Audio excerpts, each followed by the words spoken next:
Hey there, and welcome. Today, we're going to tackle a super important core part of English grammar. I'm talking about something you'll use literally every single day, the present simple. Ready? Let's jump right in. Okay, let's start with a question for you. Just think about your day for a second. You wake up, you grab breakfast, you head off to work or school. How do you how do you actually put all of that into words in English? Well, the answer, the key that unlocks all of that, it's the present simple. Seriously, it's the foundation for talking about your everyday life. And I promise you, by the time we're done here, you are going to feel way more confident using it. All right, let's get into it. The easiest way to wrap your head around the present simple is to think of it like this. It has two main jobs. That's it. Just two. And if you can remember these two jobs, trust me, you're already halfway there. So what is this thing really? Well, it's a verb tense we use for things happening right now. Or, and this is the big one for today, for actions that happen regularly. It's kind of like the tense for things that repeat, things that are permanent. And here they are, side by side, those two jobs I was talking about. Job number one, habits and routines. You know the stuff you do over and over again?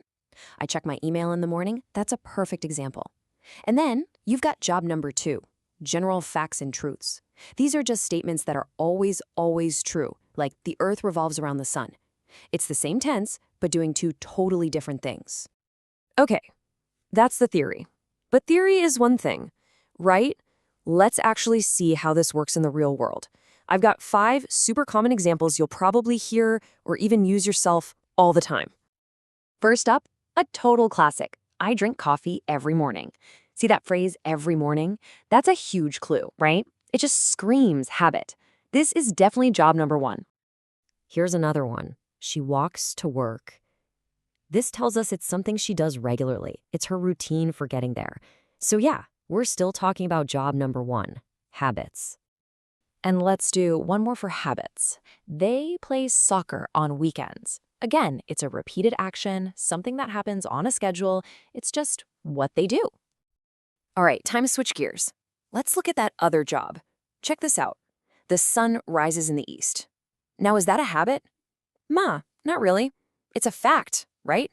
It's always true. It doesn't change. This is a perfect example of job number two. And our last example here, water boils at 100 degrees Celsius. Again, this isn't a habit. It's a scientific fact. It's always true no matter what.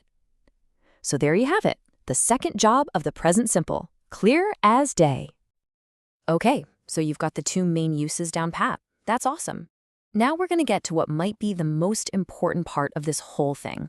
I'm going to show you how to avoid the number one mistake pretty much everyone makes with this tense. So what is this big mistake? Well, it's actually something really small, but is huge. It's the number one thing people forget, adding that little s to the end of the verb when you're talking about he, she, or it. Just look at this table. It shows it perfectly. Whenever your subject is he, she, or it, you've got to remember to add that s to the verb. So it's not she walked to work, it's she walks to work. It's not he plays soccer, it's he plays soccer. I'm telling you, getting this one tiny detail right makes all the difference in sounding natural.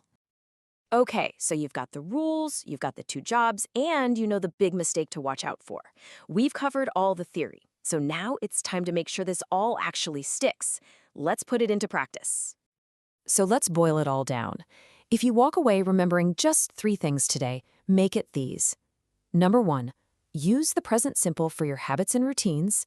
Number 2, use it for general facts and truths. And number 3, this is the golden rule, always add that s to the verb for he, she, and it. All right, to wrap things up, I want you to make this real for yourself. What's one habit you have? Think of something you do regularly. Now, try to say it using the present simple. Go ahead and share it with us.